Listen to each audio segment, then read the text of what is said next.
As a 5-judge Supreme Court bench ruled by a majority of 4 on 11th December 2012 that Parliament should enact the not more than 2/3 gender law within 5 years of the 2010 Constitution, setting a deadline of the 27th of August 2015. Retired Chief Justice Willy Mutunga, who was the sole dissenting voice on the bench, explained why he felt the elusive law ought to be enacted immediately and not gradually as suggested by all his colleagues.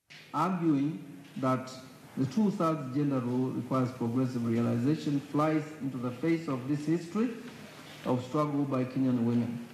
Katiba Institute is definitely right when it argues that the 1/3 is simply a minimum and that progressive realization must be confined to developments that move the country towards a 50-50 threshold.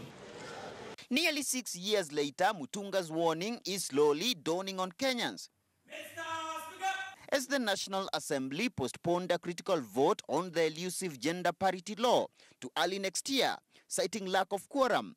This being the third time enactment of the gender law had flopped for lack of quorum, perhaps lending credence to popular view that the political class is not keen to enact this law birthed by the 2010 Constitution. I'm sure when we resume back for the second session of 2019, Mr. Speaker, we will have an opportunity, the political parties, leaders present, and those of us who are in the House, we will lobby more. Those are threats. But is Parliament really committed to enactment of this law? On the second reading, for the vote to have passed last week, 233 legislators needed to be in the chambers and to vote for the bill. At the time, only 212 of the 347 were present, meaning on this day, 135 members of Parliament did not come to work. A day to the anticipated vote, women parliamentarians hosted a dinner for their male counterparts, hoping to sway more numbers behind the bill sponsored by National Assembly Majority Leader Aden Duale.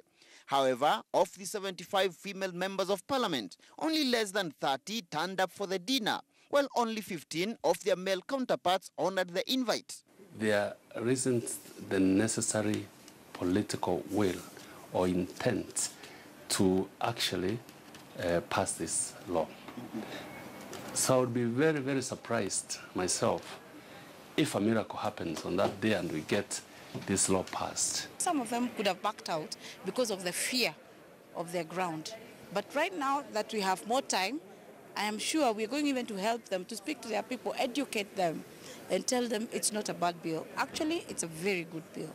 Opposition leader Raila Odinga, who made a rare appearance in Parliament on eve of the vote alongside Wiper leader Kalonzo Musyoka, had earlier asked his party to rally behind the bill, as did President Uhuru Kenyatta. Both Odinga's ODM and Kenyatta's Jubilee Party did not hold any parliamentary group meeting, as is the tradition, when whipping members to high-stakes legislations, as was the case during the recently controversial value-added tax on petroleum products vote. You may have seen in the past the VAT, the 8%.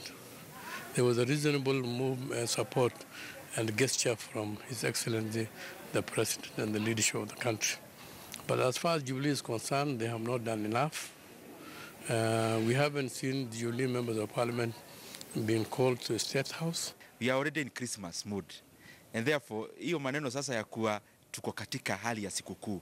Unaona ya kwamba pia members wako na wananchi sana, other than doing the technical work of drafting bills and debating. That's why, to me, I think February is a month of work, so to say.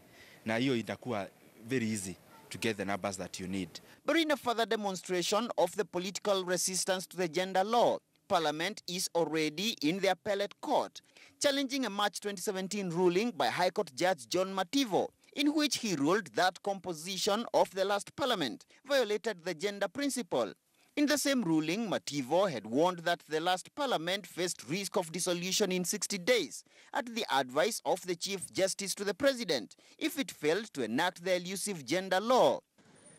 This appeal, which is likely to provide fresh legal compass in the elusive gender law debate, has already been heard, with a ruling set to be delivered on short notice. The National Assembly House Business Committee sits on Tuesday to set a new date for the gender bill vote. I have kept crusading and campaigning for this bill, saying it's not about women, it's about both gender, both female and male. And there's no need of women looking like it is a battle between male counterparts and female counterparts. Call it mind games or delay tactics by Parliament on the gender law, but a fierce clash no doubt looms between women lobby groups and Parliament as the House goes on recess. Murimi Mwangi, KTN News in Parliament.